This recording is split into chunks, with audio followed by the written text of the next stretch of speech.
I miss that sexy smile, looking forward to see you. I hope I will lose control. Thank you so much for joining us for another episode of the Ruby Hour podcast. I have the amazing Maren Anderson, one of my favorite humans here in Charleston. I always like to connect people between who is this person and who have you been in my life. And you're somebody that I've known from, we were in a couple small group settings together, and I feel like I got to meet you as this soulful person, soul to soul first, and then seeing what you're doing in the world with your business, how you bring people together. So I would love to have you share a little bit about who are you in our Charleston community, talk about a little bit of your work, and then let's go from there. Sounds good. Yeah. First, I didn't drop any names, so I'm Maren Liv Anderson Moore, and I almost dropped Anderson because then it would be Maren Liv Moore. Oh! Which people that know me know that's kind of my mojo. However, being attached to Anderson and almost naming one of our boys Anderson, I couldn't let that go. So I kept it all. So Maren Liv Anderson Moore. But yeah, it was pretty unique to meet you in, a more, I guess, deep, intimate spiritual setting, and then come out of that and also connect on just like a high vibe, everyday energy. Mm-hmm. So that's been fun, and also super awesome why we get to just sit. And it's funny that it's like the first time I'm sitting on the couch having kind of a more dialogue with you. We're recording it, but it's awesome. Yes, and the fact that we also lift weights together. Right? I feel like that needs to be brought into the perspective of it's like I've known you from the soulful part of society. I've seen what you're up to in the business world, and then it's also like we both get our butts whipped by Emily. Yeah, at Gold's Gym, and we're like take the same classes, like the same spots in the gym. Yeah. We're like up front, like let's get the message from Emily. Let's crush it while we have this hour. Yep. It's awesome. Going to church and weightlifting simultaneously. Absolutely. That's how I think of it. Tell me a little bit about your business. So I guess, I have multiple. Kids Garden was born in 2012, and I'd say that's like, my main focus. Since then, we've franchised the company. So the franchise company of Kids Garden is called Harvest the Garden. And then, as you know, Josh and I brought a property out in Ridgeville, South Carolina, and turned that into an outdoor wedding and events venue, and that's Natural Gathering Grounds. So I actually was looking at Andrea Serrano's new website and some of her posts, and this is also a mutual friend of ours that, once again, I just love what Charleston has created, and why we're sitting here today is like, giving each other pats on the back and keeping the circle in this community, because you helped Andrea Serrano with a reel. Mm-hmm. Her and I both owned shops on Upper King Street years and years and years ago. Like, we're talking, what was it, 2005? Gosh, I'm so bad with dates. Yeah. Anyway, I had Global Awakening, a fair trade market, and she had Bazaar, her and Gus, a funky clothing shop. And how it's just gone full circle to like you helping her with the reel and seeing her post about she is Andrea Serrano, her website, and then she has all these things, and she's like, actually, I didn't want to choose one. Like, I'm really good at all these things. And I can so resonate with that. I think a lot of entrepreneurs can. And the fact that like Kids Garden was a gap that I filled and really felt the need. And from that branched out more visions and manifestations to Harvest the Garden and then to Gathering Grounds. And it's like, a lot of people would say, slow your roll, but they're all somehow connected because it all goes back to like my passion. A lot, Andrea's is obviously like fashion, and I've gone shopping and things with her, but mine's more based around like children, nature, and teaching. I want you to explain like essentially the elevator pitch of Kids Garden. Okay. Like, is it just a daycare center? Ooh, good. Even when we train staff, no. I'm a big analogy person. So first I'll give you my elevator speech and then I'll back it up. Kids Garden is a drop-in creative arts learning center in a sentence. So drop-in creative arts learning center. We do keep take care of children during the day, but the idea is that we are not a traditional daycare. We're kind of like the alternative childcare gap fill-in. So like how we love Gold's Gym, you know, you can join as a member at Kids Garden, or you can just drop into a class, right? So like you and I love our set schedule and our set classes. We have a lot of kids that come to our set programs like preschool, or some that come to all of our kids yoga. And then we have families where we're like, hey, we haven't seen you in a while. It's so good to see you. And they just like drop in for a week because they need some help and support. So it's bringing flexibility and spontaneity back to parents, but also within it, again, just like Gold's Gym, you know, there's a reason we go back to Emily, because she's an amazing instructor and we know that what she's going to teach is really going to work our bodies. That's what we do at Kids Garden. It's like the curriculum when they drop in, it is enriching. It's not just like this play center or this nanny or this babysitter. Not that any of those things aren't great too, but we're you know, within the Creative Arts Learning Center, we have a high level of curriculum.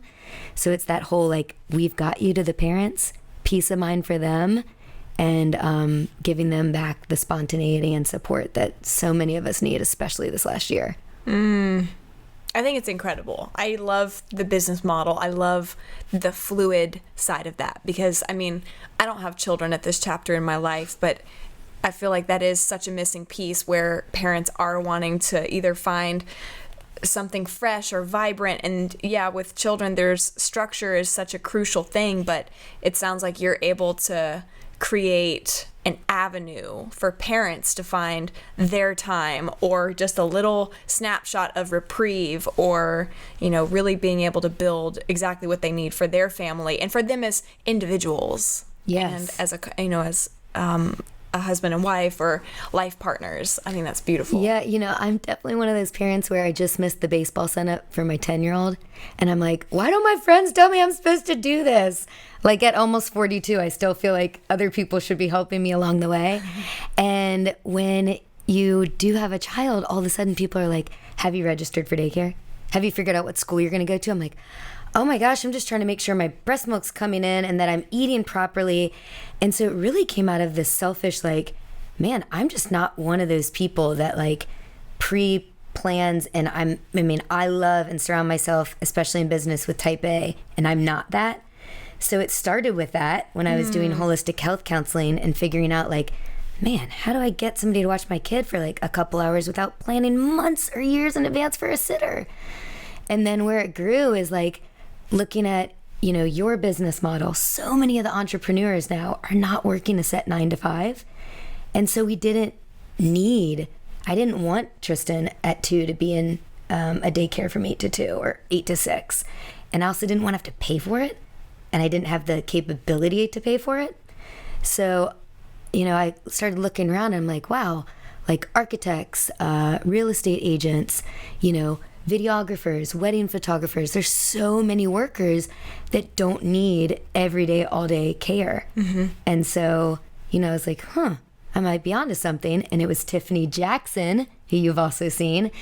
I went to her talking about opening a center for holistic care to work with women and offering free childcare.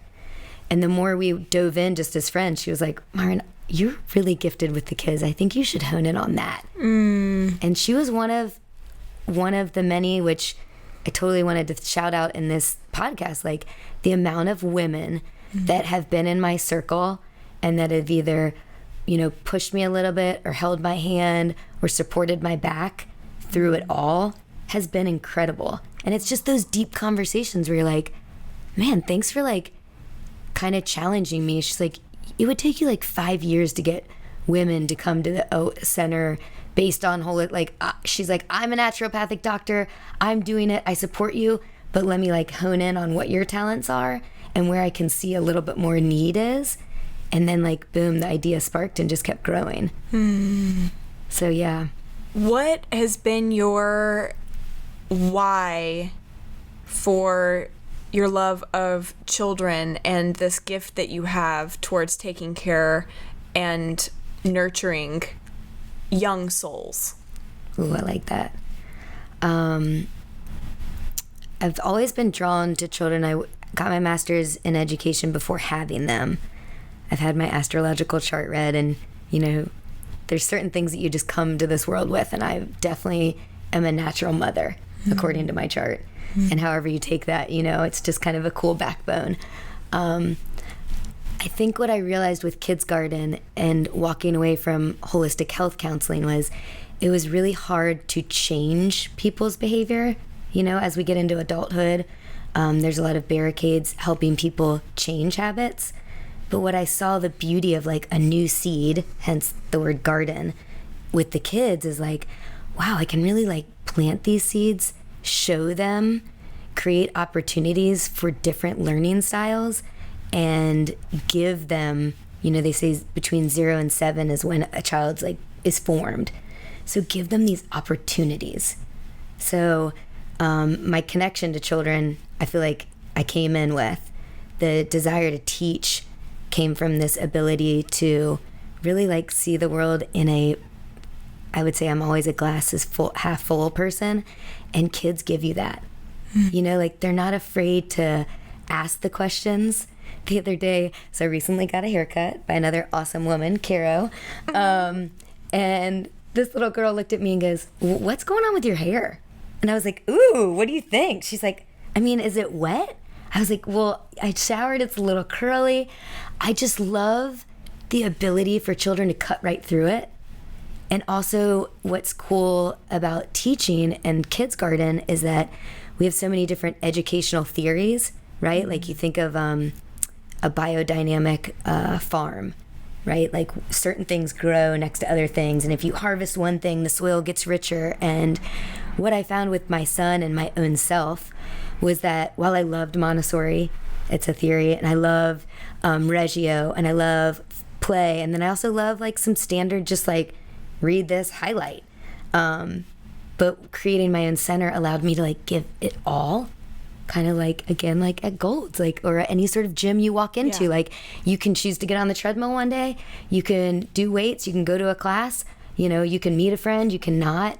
And I just love the idea that children come into this world so fresh, so offering them different ways to learn, different ways to explore, and different like conceptual, tactile ways to like get into this learning process. Just like obviously it ignites me.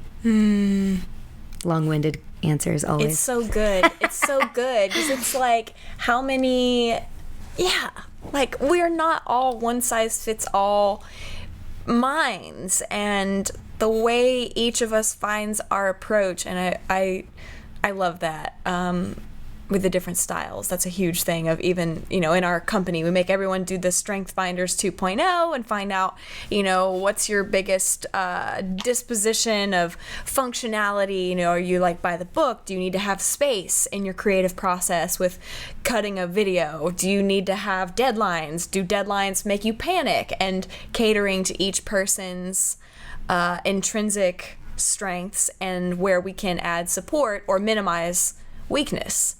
So I love that style of education. So, all right, I've been so excited. I've told you this, but I have been so amped to get to talk with you. And knowing you beyond just somebody in a professional sense, and just knowing a bit about your energy. So you're one of the most graceful. I'm on this kick about the stereotypical masculine dispositions of energy versus feminine. So the context of that, just to, using terms of masculine, feminine, for me with women, when we step into a masculine sense, my experience of it, which is purely subjective, it's my opinion, take it or leave it. Masculine is when I feel myself step into kind of this like go-getter, tenacious. It's what comes out when I'm doing power clings in class. It's aggressive, it's overt, it's really intense focus. There's a little more rigidity that comes into my energy, and I operated in that in my business world. I think in many of my personal relationships, it was a way that I could feel safe because there's control with it. You're controlling and conducting, and it's a very big, bold energy. So that's what I mean with masculine versus feminine is, to me, something that's a little softer. It's a little receptive. It's open. It's gracious. It's a presence. Whenever I drop into my feminine energy, I slow down a little more. I speak a little bit gentler. I have a lot more, things become fluid. Things become flexible. There's less intensity. There may be the same amount of focus, but it's a different way that I'm positioning myself. And I can think of that energy in a professional sense, and I can think of that in, personal relationships, and in that context. So I'm fascinated with these polarizations of these ways that as women, I mean men as well, this works across the board, but specifically with women and with women entrepreneurs, I spent a lot of my time in that masculine push, go, meet deadlines, crush through this, like that, in Emily's weightlifting classes, she's talked about the whole debunking the beast mode. I don't want to become more of a beast. I don't need to be more beastly in my life. So I've been on this quest of how do you settle into the feminine while still conducting power in a professional sense. And I paint that picture because when I think of your energy, and you and I have worked, we've known each other from a soulful community, doing a lot of like energy deep diving, just like some of that personal work, but then I've interacted, we've done a little bit of video work together for gathering grounds, and even with Kids Garden, you have that nurturing presence, I feel like is a constant for how I've seen you show up in the world in a variety of contexts. So talk to me about what's been your experience of the masculine set of characteristics in yourself and the feminine, and what do you think about that? Okay. Definitely in the teaching realm. Well, to start, whenever as an entrepreneur and a woman going in, I immediately sought out advice and help. And a lot of that came from other women out of comfort, right? So when I went to the women's business center downtown, I naturally sought out people that I would find comfort in. And not that I wouldn't find comfort in a male-dominated attorney or anything like that. I have a lot of those on my team. But from the beginning, it was a lot of women helping. Then being with Kids Garden, naturally the teaching profession or industry is surrounded with more women. So most of our staff are female. So I think what I've learned a lot, honestly, there is I probably am the opposite of your industry. As far as time crunching and deadlines, it's we have a lot of team meetings, and I've actually had to work really hard to lean into my masculine side. My whole team and our company culture, we dive deep into the enneagram. Okay. I don't know if you're familiar with that. Okay. So I'm a 7, and 7s are always, you're either mind, body, or heart. And I'm definitely all in the head. So by the head, it's you're always almost naturally maybe a little bit more of the description you're using as the masculine. I would just say it's I'm always on to the next thing. I'm finishing one thing, but I'm thinking about 3 things ahead. And where my work is as a 7, because I'm a social 7 and I'm also a self-pres 7, is to get to my heart. So, kind of when you look at numerology, the 3, 9, 6, and then there's the heart, head, body, and the 7 doesn't really connect always with the 4, and the 4 number is the heart. And so a lot of times in my business, what I find is that I have to slow my head to get into my heart. Thought it was so beautiful that you had said grace, and I'm wow, I love that you've seen that. I definitely feel there's a lot more work to slow down and always feel people's feelings when business tends to be, regardless of feminine or masculine or industry, it is like, okay, what's next? Did we get that done? Are we heading in the right direction? Are we meeting our goals? Are we, staffed up appropriately? Are the customers happy? Are the kids stimulated? So yeah, I feel I've definitely realized that slowing down into that grace and into that heart has helped with relationship and also seeing people where they're at. As far as the masculine, the big thing I've learned in business and even with like spiritual work and like consult is that clear and direct is kind. And I will say, working with more females and having great dialogue, that sometimes I find that, the more words says less, right?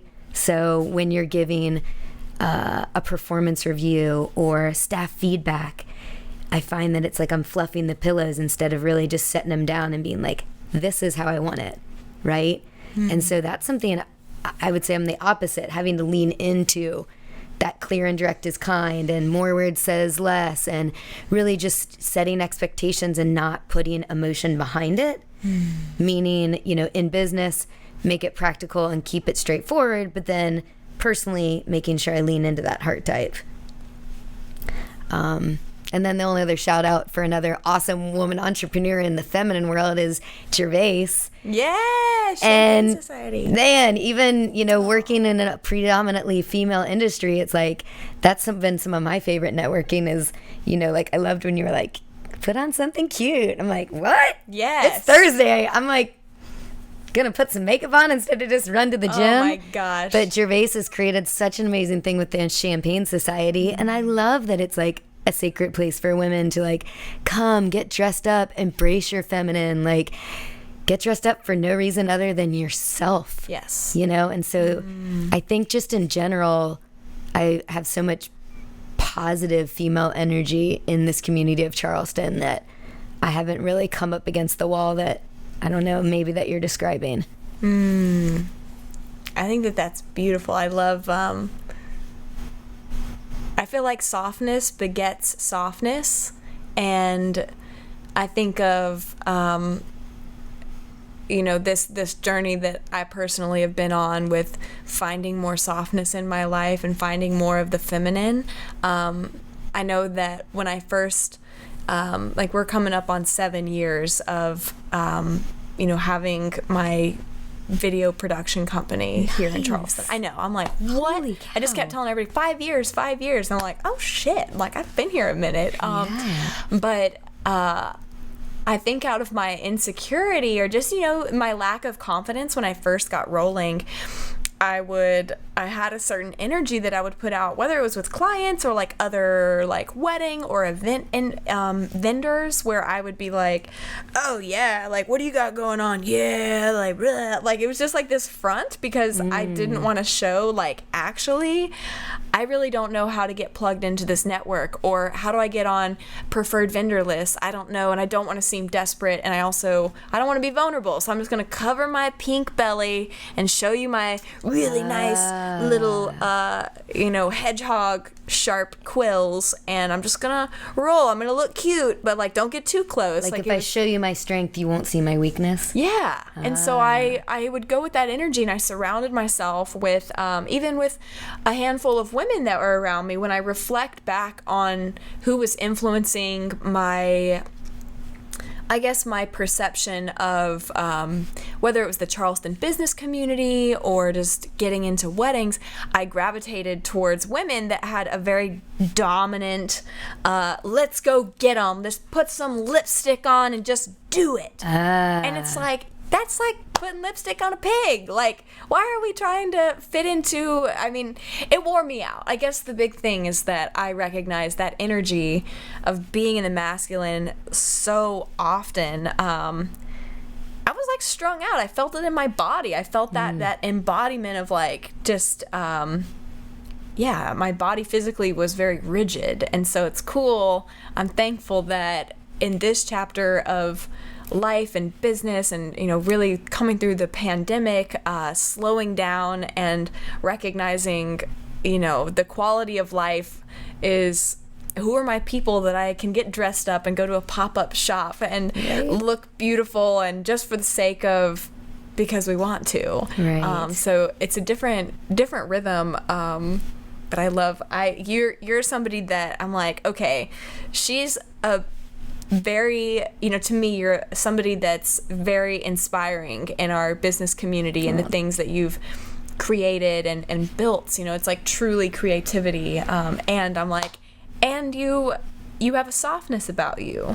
You still, to me, you carry a softness, even when you are in that rigid energy. I know what you're talking about. Yeah. But it's still, there's an inclusivity. I've never seen, that like I don't feel venom in your demeanor.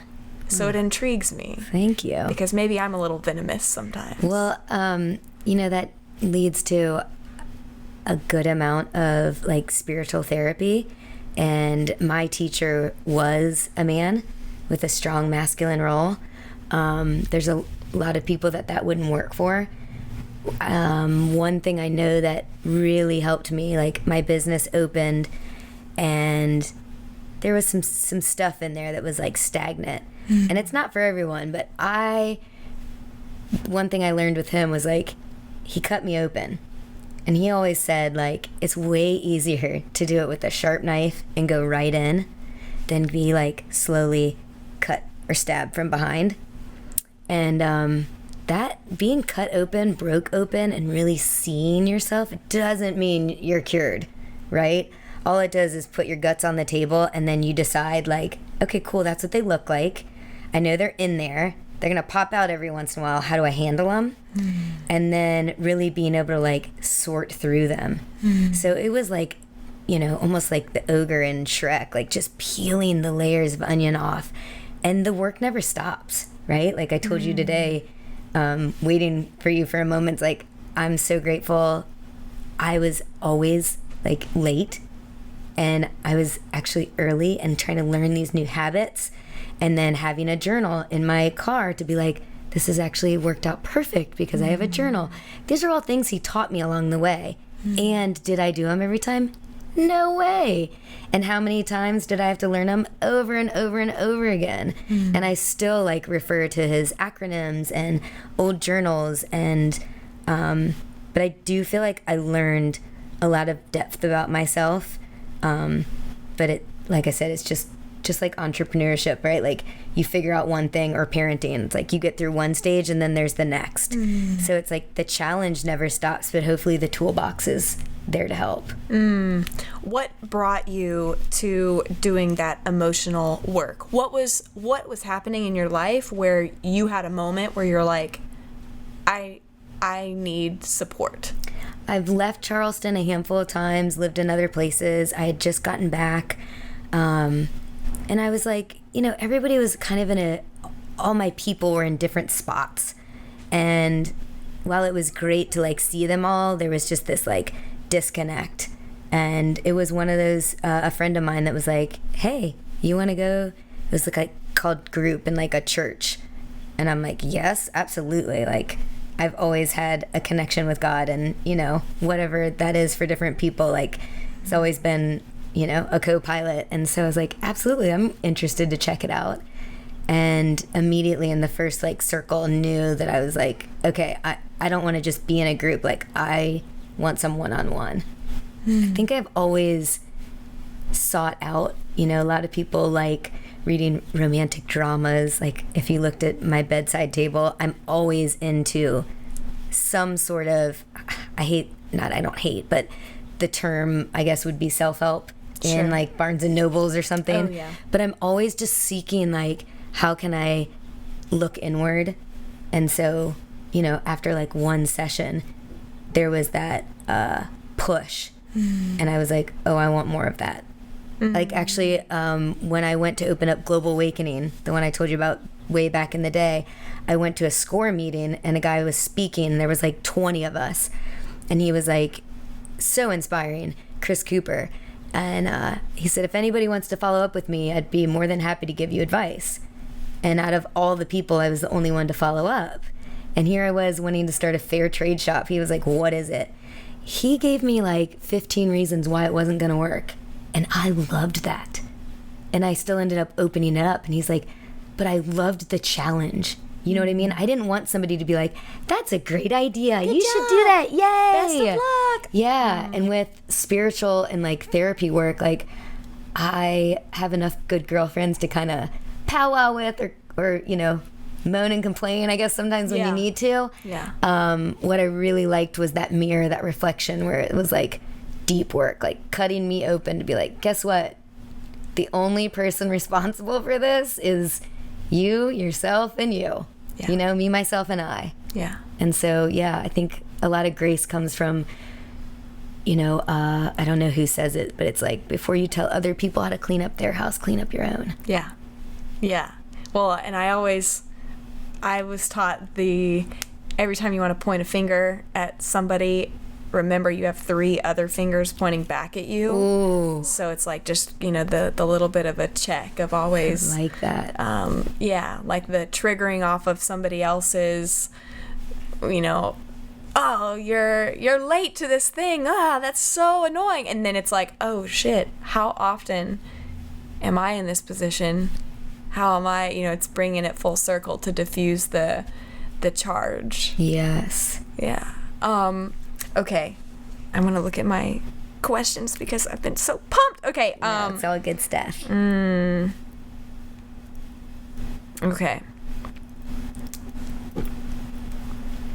Okay. This is a personal snapshot of a way that you and I met, and you were a part of a moment in my life that was one of the most transformative moments. It was during one of our group sessions, and I was doing some bioenergetic rage work around an infertility diagnosis and how upset I was around that. And you physically were somebody that was helping hold the punching bag when I had physical boxing gloves on, and you were holding the punching bag in addition to a few other couples, and you were cheering me on. And I can remember hearing your voice while I was punching that. And, you know, I could hear you just like cheering me on, touching those places of rage and heartbreak. And same with Josh, you know, your partner. He was there playing an integral role of helping me move through, you know, this limiting belief pattern that I'd had.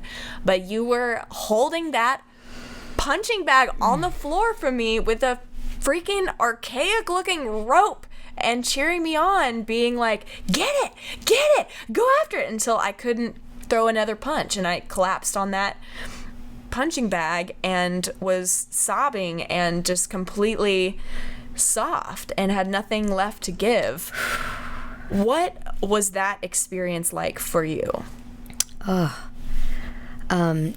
Should we give a little context to people listening, like what that is? Yeah. So yeah, just for anyone that, you know, just to know, like, a safe space, wherever you're listening from or a part of, like, there are so many great, obviously you want to really like outsource and know your community and your people.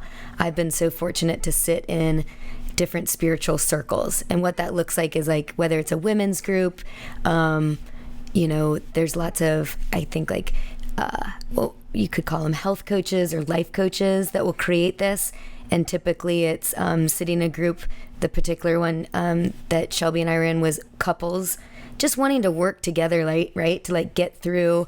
You don't even really know where it starts. But I think if I could tell anyone that anything is like, you know, definitely outsource, talk to your friends, look at the person that's leading it.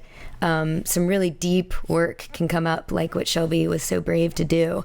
And so it is a very important thing to know that you're choosing like a solid group and a safe group. Yeah. And so in a safe container to have those types of experiences that are bringing your personal world or your personal world with your partner to the table. Yeah. So I look at it as like a holistic therapy, or a different way to like get out there and like challenge yourself in a way that isn't just sitting one-on-one with a therapist, you know?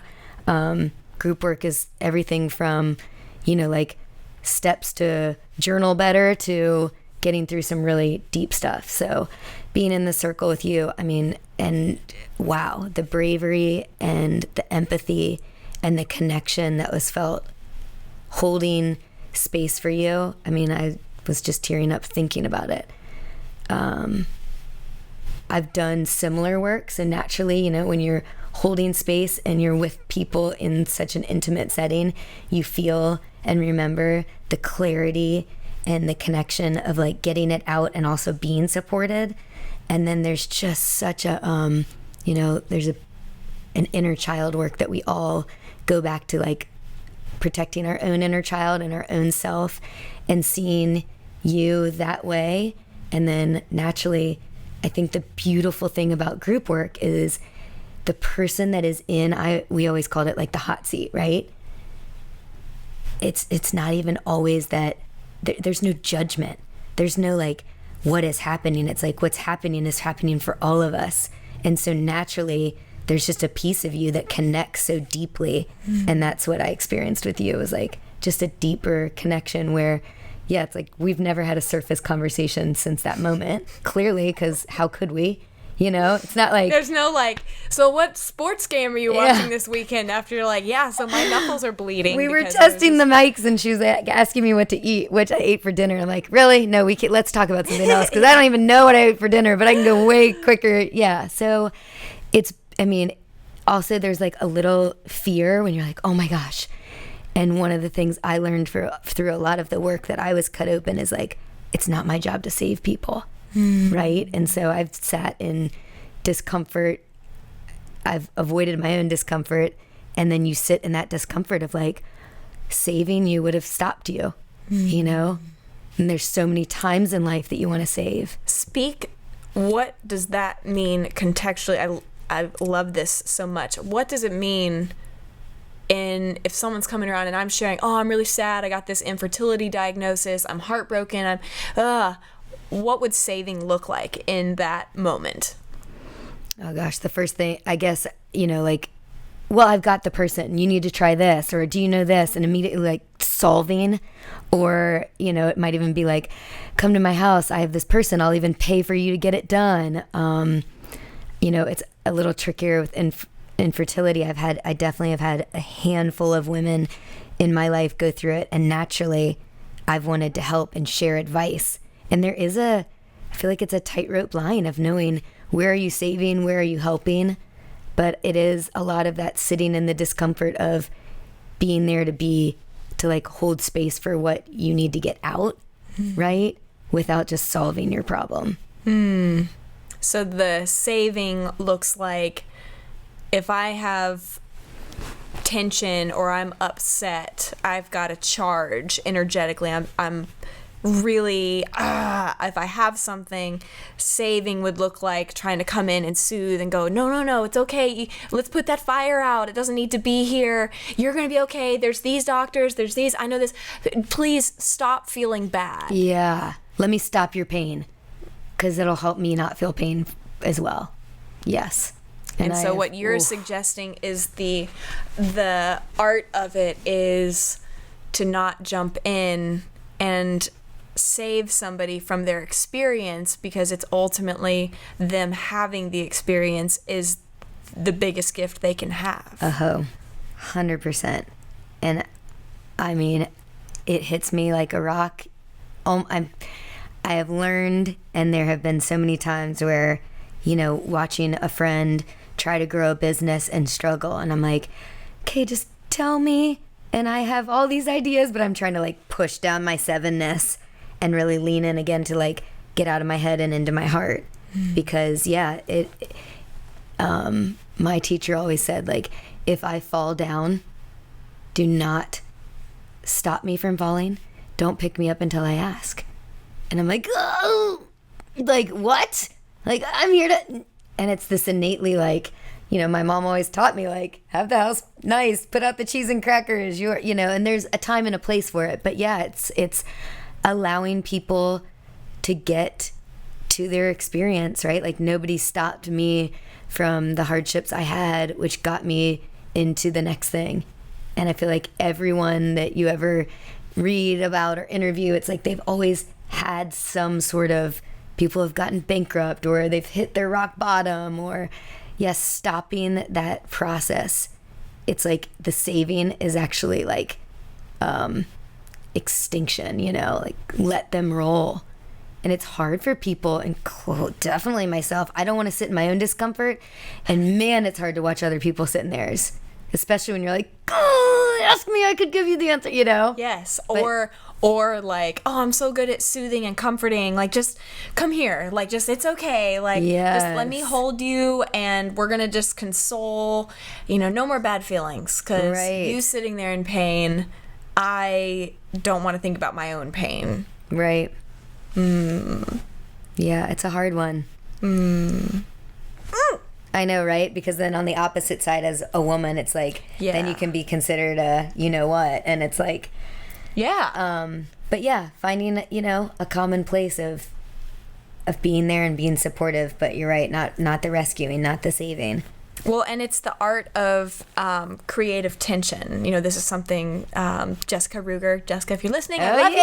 Shout out. You know, another amazing woman to lead groups. Yes. With her husband. Yes. So this whole idea of the way that tension seeks resolution. So in those moments when somebody is really fired up about a scenario or something happening in their relationship or with themselves that they're triggering off of, tension seeks resolution. If you hold the creative charge, which feels oftentimes uncomfortable, unpleasant, it's unnerving, it makes me want to eat snacks, you know, it makes you know, everyone has their outlet of, oh well, I'm just gonna go jonesing for what's the pleasure release that I can relieve my tension with. And whether that looks like, you know, some people go for wanting to have a cocktail or go get blackout drunk so that you're not thinking about these things that upset you.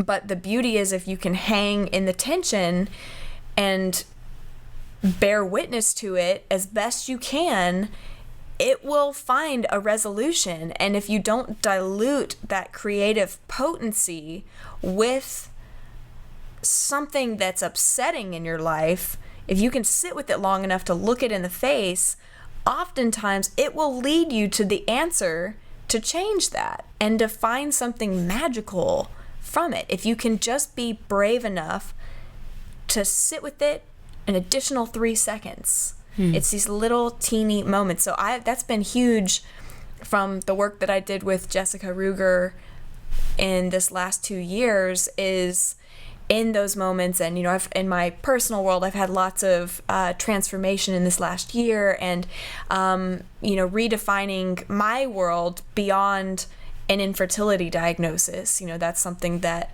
was a really big catalyst in the last years of my 20s.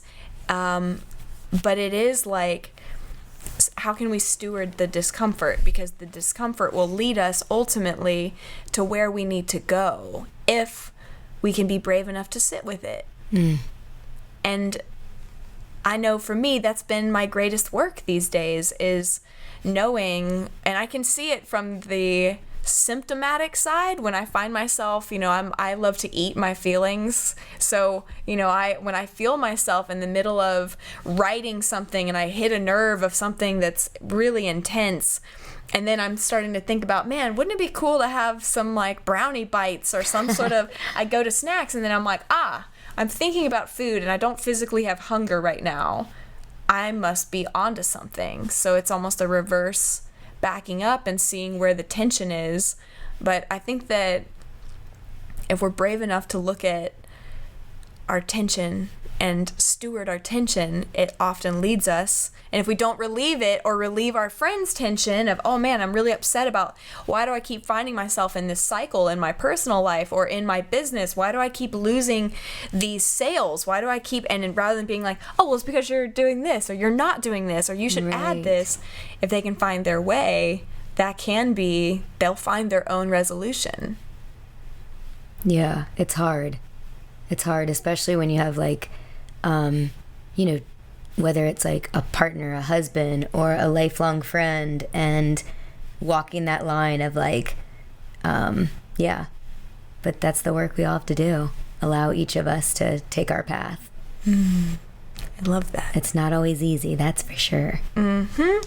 But if it was, right, then we'd all be doing it. I know. It's just the constant challenge. The change is the constant.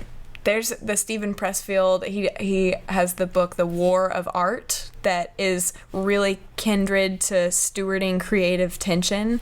So similar vein, but he's like, if we all were just completely fearless and going after staying in our vein of doing our work in the world or our art or creativity, it's like all the cigarette brands would go bankrupt. People would stop smoking. All the, alcohol companies, everything we use to relieve our tension and create different forms of pleasure or satisfaction. Like if we were all in our creative genius? Yeah. Got it. That we wouldn't have all of our vices.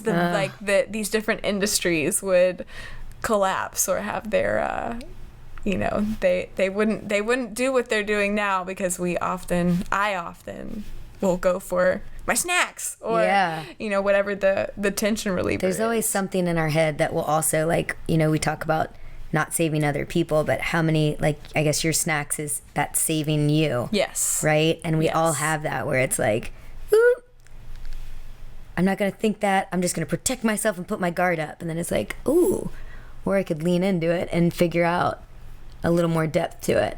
Mm-hmm. A book that I loved and got me through 2020 is Loving What Is by Byron Katie. Oh, yeah. She's got the 4 questions that you ask. And it's just, I've even taught it to the kids, my 2 kids, because it's just so beautiful. Like, is it true?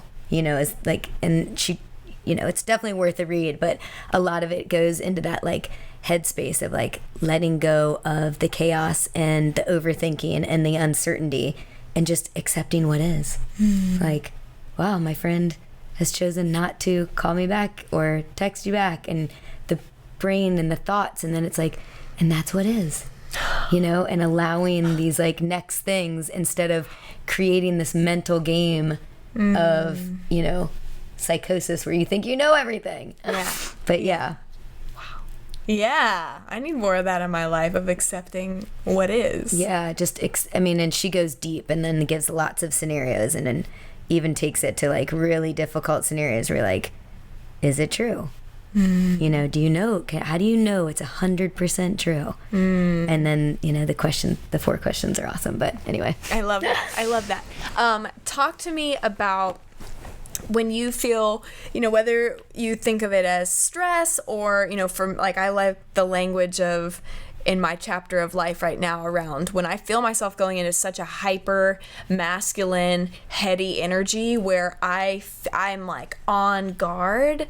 If you ever find yourself in that particular energy that's actually draining to you, what do you do personally as Maren? What do you do to soften or recharge or connect with pleasure? What are rituals or activities, things? What do you do? Yeah, Gathering Grounds is definitely my happy place. And going back to my astrological chart, I even asked her at one point because I was I don't know how to calm down. What are my things?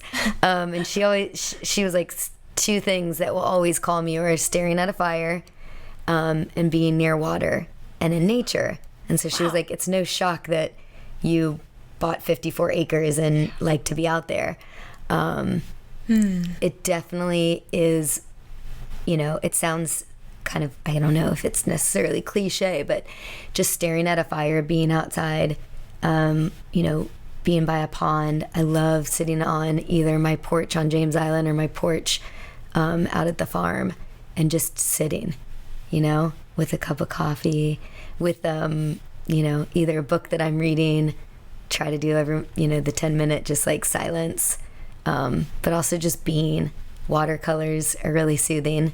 But as a 7, again, enneagram numbers, we're always and the next thing, and the next thing. Yes. So it's I'm really good at, maybe the 5-minute journal, and then I'll do it for 6 months and then be whoa, I haven't done that for a year. So I wouldn't say I'm so much into rituals as I am really good at unplugging. Like when I'm in it, and then getting away. Our family loves to like camp. Last night we were sitting around the table, my sister's in town, we were playing a game called We're Not Really Strangers. It's like just fun little questions. And the first one is perception. And the question I asked it to my husband was, what's one thing you'll know that I'll splurge on? And anyone knows me, like, I probably still have Goodwill pants from like college. Like, I'm not a spender. And he like thought for a minute and he was like, vacation. I'm like, yes. Like, I've always said work hard, play hard, all through like school or grad, anything. It was always like save up money to go on a trip. I feel like that's always been my escape, is like getting out and away, like not being inside, but going somewhere. Of course it used to be concerts and stuff. Those are coming back. Man. Okay. Yeah. Final open-ended question. Okay. What do you wish, if you could offer advice to Maren from 10 years ago, or someone that was in your shoes, maybe starting, did you have Kids Garden created a decade ago? 2012, so almost, but not quite. Okay. Yeah. So when you think back, did you have several different interests at that time? What was like a little snapshot? Because you're kind of a multi-faceted, creative person. So if you were to look back, what would you like to give permission to her to do? What do you wish someone would have been like, Maren, you do this? It's interesting because I think most people that know me would be like, that girl doesn't need permission. Because I followed it. I was waiting tables and I like went for it. I would just say, yeah, go for it. Like, but 10 years ago, like permission or advice, I definitely feel like when you get to that push, you just go. So back then, I had a handful of people that were, weren't 100%, but I also had people behind me. What do you mean you had people behind you? I met with a good friend, Curry, that's a realtor, spieled the idea, and she could have been like, huh? She was like, let's get out there. Let's try to, get you a spot. And a lot of people didn't get the concept, and it took us a couple go-rounds, but she was like, and then sure enough, we got a spot that was, the first spot I thought we had to have, and then the second spot was actually the one that was perfect.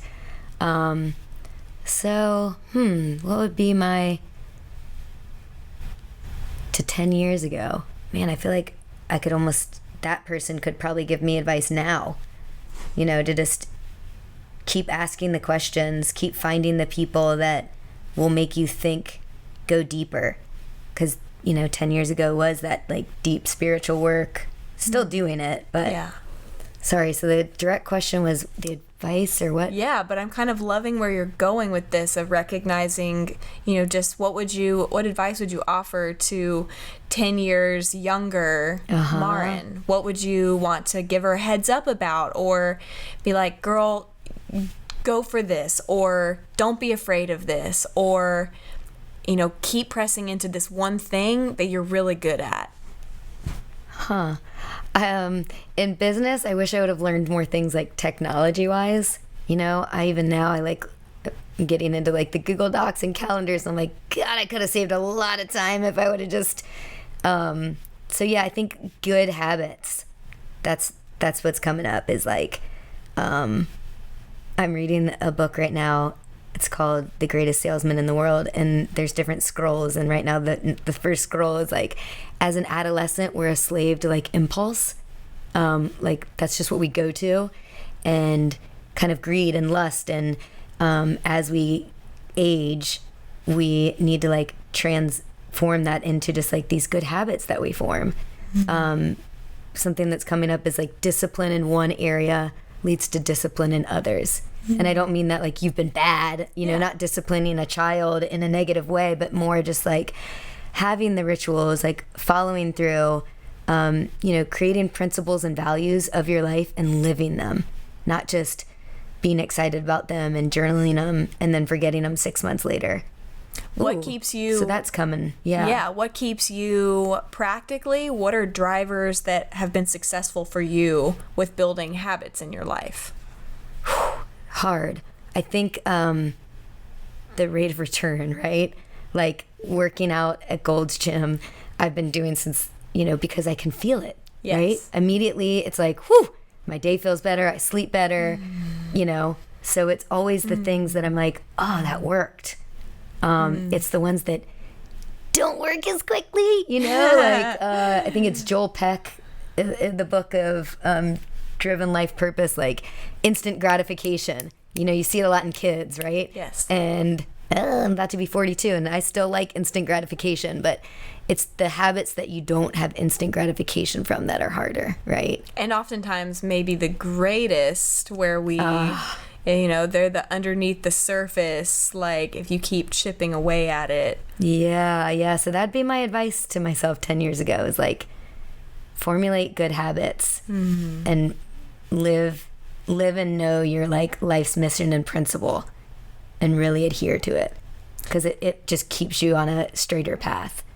Not that the detours were what they were, right? Like we all have them and the pullovers and the pit stops, but if you want a smoother ride, it just helps you know like, I want to take this route because it does go with my principles. Even though it's going to take me longer, even though I might get to a dead end, I'm willing to do it because it's a part of my values and my principles.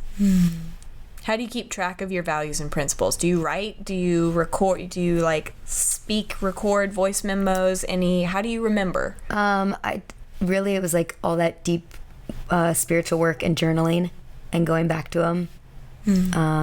I've written like a mission, of course you create things for your business, but it's like, how do you do that for your own individual self?